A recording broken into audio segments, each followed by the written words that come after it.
नमस्कार, अपना मध्य प्रदेश देख रहा मेरे साथ मैं हूं शंकर दत्त। पंत खबरों की शुरुआत करते हैं। मुख्यमंत्री शिवराज सिंह चौहान ने गुरु पूर्णिमा के मौके पर ट्वीट कर सभी को गुरु पूर्णिमा की शुभकामनाएं दी हैं। सीएम शिवराज सिंह ने कहा है कि गुरु के दिखाए मार्ग से ही जीवन में सच्चे प्रकाश से साक्षात्कार होता है। त्रिलोक की समस्त शक्तियों से भी बढ़कर ज्ञान होता है और गुरु ही एक ऐसे होते हैं जो हमें सही गलत के बारे में बताते हैं, हमारे जीवन को ज्ञान के प्रकाश से भर देते हैं।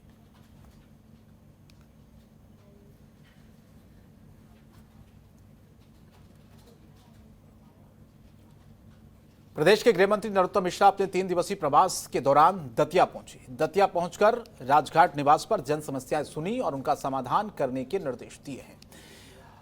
इसके बाद विश्व प्रसिद्ध शक्तिपीठ पीताम्बरा मंदिर पहुंचे और मां बगलामुखी के दर्शन किए। इसके बाद महाभारत कालीन भगवान वनखंडेश्वर महादेव का जलाभिषेक किया।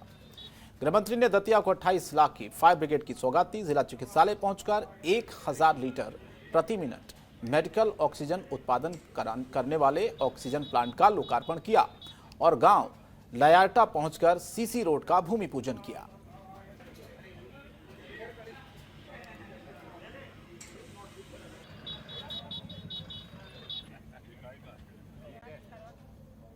गुरु पूर्णिमा के मौके पर बीजेपी के प्रदेश अध्यक्ष बीडी शर्मा ने कहा कि भारतीय संस्कृति में गुरु पूर्णिमा का महत्वपूर्ण स्थान है।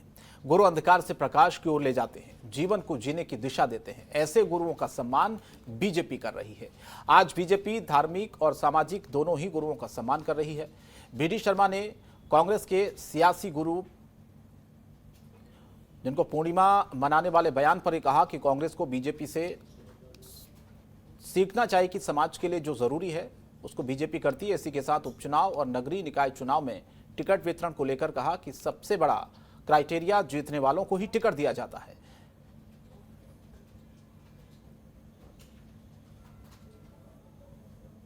गुरु का जो पर्व है भारतीय संस्कृति में, इसका बहुत महत्वपूर्ण योगदान है। गुरुर् ब्रह्मा गुरुर् विष्णु गुरुर्देवो महेश्वर, गुरु साक्षात परम ब्रह्म तस्मै श्री गुरुवे नमः। गुरु को परम ब्रह्म की तरह देखा है। गुरु यानी गु यानी अंधकार और रू यानी प्रकाश की ओर। तो ऐसे व्यक्तित्व जो अंधकार से प्रकाश की ओर ले जाते हैं, माननीय प्रधानमंत्री जी लगातार पूरे देश के अंदर इस प्रकार के व्यक्तित्व के प्रति उन्होंने हमेशा इन भावों के साथ काम किया है और हम लगातार सभी लोग, पूरी भारतीय जनता पार्टी देश के अंदर गुरुओं के सम्मान के साथ काम करती रही है। और केंद्रीय मंत्री बनने के बाद ज्योतिरादित्य सिंधिया बीजेपी संगठन में सक्रिय भूमिका में नजर आ रहे हैं। सिंधिया ने बीजेपी कार्यकर्ताओं को ट्रेनिंग दी। बीजेपी राष्ट्रीय स्तर पर सरकार की उपलब्धियों के प्रचार प्रसार के लिए ई चिंतन प्रोग्राम चला रही है। इसके तहत सिंधिया ने मध्य प्रदेश के जिला पदाधिकारियों को विदेश नीति के मुद्दे पर टिप्स दिए हैं, जिसको लेकर बीजेपी के प्रदेश महामंत्री सुहास भगत ने बताया है कि ई चिंतन प्रोग्राम के तहत जमीनी स्तर तक के कार्यकर्ताओं को प्रशिक्षण दिया जा रहा है। यह समय कोरोना का है, इसीलिए इस प्रक्रिया को ई चिंतन शिविर नाम दिया गया है। प्रशिक्षण कार्यक्रमों की श्रृंखला में केंद्रीय विमानन मंत्री ज्योतिरादित्य सिंधिया ने कार्यकर्ताओं को प्रशिक्षण दिया। इस दौरान सिंधिया ने विदेश नीति के मुद्दे पर जिला स्तर तक के कार्यकर्ताओं को संबोधित किया है। ई चिंतन या पूर्व में कहें अभ्यास वर्ग, प्रशिक्षण वर्ग भारतीय जनता पार्टी की पुरानी परंपरा है। जनसंघ के काल से लेकर के कार्यकर्ताओं को विषयों से अवगत कराना, वैचारिक अधिष्ठान से जोड़ना, यह क्रम लगातार वर्षों से चल रहा है। इसी कड़ी में पिछले नवंबर दिसंबर में सारे मंडलों में प्रशिक्षण वर्ग संपन्न हुए। मध्य प्रदेश में 1070 मंडल है, 1015 मंडलों तक हमारे प्रशिक्षण वर्ग संपन्न हुए। इसके बाद जिलों के अध्यक्ष नए बने थे, उन सारे जिलाध्यक्षों का प्रशिक्षण वर्ग सीहोर में संपन्न हुआ। तत्पश्चात जो प्रदेश की टीम बनी थी, अर्थात प्रदेश के पदाधिकारी, इनका इंदौर में वर्ग हुआ और उज्जैन में हमारे विधायकों का वर्ग संपन्न हुआ। इस तरह से ये परंपरा चल रही है। अब और मध्य प्रदेश शासन के खनिज विभाग और होशंगाबाद जिले के प्रभारी मंत्री ब्रजेंद्र प्रताप सिंह होशंगाबाद सहित इटारसी शहर के दौरे पर हैं। इस दौरे के दौरान शहर के प्रसिद्ध नर्मदा तट स्थित सेठानी घाट पर पहुंचे। मां नर्मदा का पूजन कर समस्त प्रदेशवासियों की सुख समृद्धि के लिए कामना की। इसके बाद शहर में कोरोना वार्ड सहित कई और सौगातें दी है। जिला कलेक्टर कार्यालय में अलग अलग विभाग के अधिकारियों के साथ समीक्षा बैठक की, जहां इस बैठक में शहर के विकास कामों को कोरोना की तीसरी लहर से निपटने के लिए हो रही तैयारियों का जायजा लिया। दूसरी ओर ब्लॉक कांग्रेस अध्यक्ष अजय सैनी के नेतृत्व में कांग्रेस के कार्यकर्ताओं ने होशंगाबाद नगर में मेडिकल कॉलेज खोलने की मांग को लेकर एक ज्ञापन देने के लिए पहुंचे थे। पुलिस ने अजय सैनी सहित 7 कांग्रेस कार्यकर्ताओं को गिरफ्तार किया है।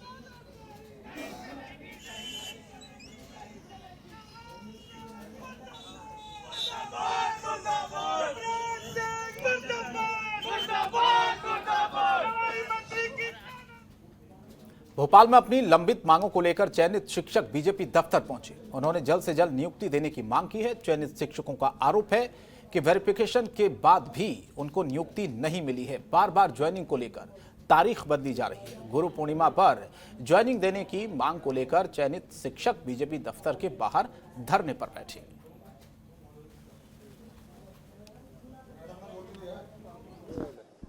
काफ़ी लंबे समय से अपनी लंबित मांगों को लेकर आज चयनित शिक्षक जो हैं वो बीजेपी कार्यालय प्रदेश बीजेपी कार्यालय के बाहर जो है सड़क पर बैठ चुके हैं। काफ़ी लंबे समय से ये अपना विरोध जताते आए हैं, लेकिन किसी भी तरह से इनकी मांगों को पूरी ना होने के बाद आज ये भी जो चयनित शिक्षक हैं ये सभी धरने पर बैठ गए। इनसे बात करते हैं, जानते सर काफ़ी लंबे समय से आप लोग मांगे कर रहे हैं, लेकिन कहीं ना कहीं मांग पूरी नहीं हो पा रही है। आज यहाँ पर बीजेपी कार्यालय के बाहर बैठे हैं।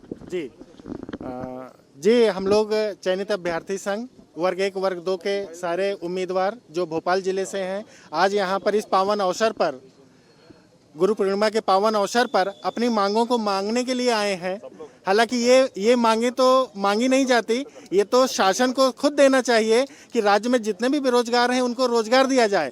लेकिन यहाँ पर हम सेलेक्टेड और मेरिट लिस्ट में कैंडिडेट जिनका सारा चीज़ क्लियर हो चुका है, वेरिफिकेशन हो चुका है, कोर्ट ने भी हरी झंडी दे दी है, उसके बावजूद भी DPI के अनुसार जो शासन है, शासन ने भी क्लियर झंडी नहीं दी है। शासन तारीख पे तारीख दे रहा है जैसे कि हम लोगों ने कोई अपराध किया हो मध्य प्रदेश का शिक्षक भर्ती परीक्षा देकर। इसलिए आपके माध्यम से मैं चाहता हूं कि माननीय मुख्यमंत्री जी हम लोगों को तत्काल ज्वाइनिंग प्रदान करें और हमारे जितने भी शिक्षक भाई बहन हैं जो इस कोरोना काल में सबसे ज़्यादा शोषित है। आप जानते हैं मैडम कि पूरे देश में हर इंस्टीट्यूशन खुल गए हैं, केवल एजुकेशन का टीचर और एजुकेशन इंस्टीट्यूशन दोनों बंद पड़े हैं, जिसके कारण हम लोगों की हालत बहुत ज़्यादा खराब है। तो आप कृपया ये मैसेज हमारे माननीय मुख्यमंत्री जी तक पहुँचाएं। जी बिल्कुल, जिस तरह से देख रहे हैं कि सड़कों पर बैठे हुए महिलाएं भी काफ़ी ज़्यादा यहाँ पर मौजूद हैं, इनसे भी चर्चा करेंगे, जानेंगे। जिस तरह से मांग आपकी यही है कि चयनित शिक्षकों को भर्ती अभी तक नहीं मिल पाई, कितना समय हो चुका है और यदि अब भी मांगे पूरी नहीं होती है तो आगे क्या?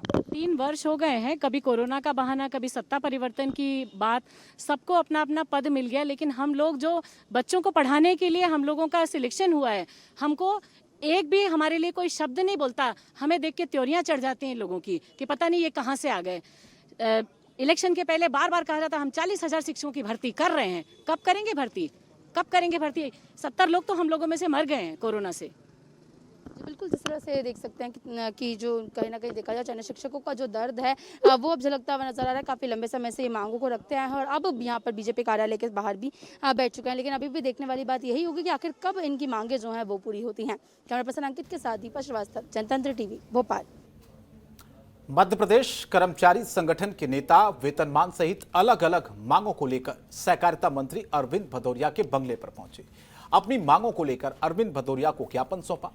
कर्मचारी नेता जितेंद्र सिंह ने कहा कि 3 सूत्री मांगों को लेकर सहकारिता मंत्री से आग्रह किया गया है कि उनकी मांगें जल्द से जल्द पूरी की जाए। इन लोगों का यह भी कहना है कि अगर इनकी मांगें जल्द से जल्द पूरी नहीं हुई तो कर्मचारी संयुक्त मोर्चा 29 जुलाई को सामूहिक हड़ताल करेगा और अगर सरकार फिर भी नहीं मानती है तो अनिश्चितकालीन हड़ताल पर जाएंगे। अभी मुझे एक ज्ञापन दिया है इन लोगों ने, इसमें 3 मुद्दों को लेके इनका कोई डिमांड है। एक इनका 1 जुलाई 2020 से 1 जुलाई 21 के वेतन वृद्धि का लाभ तत्काल दिया जाए।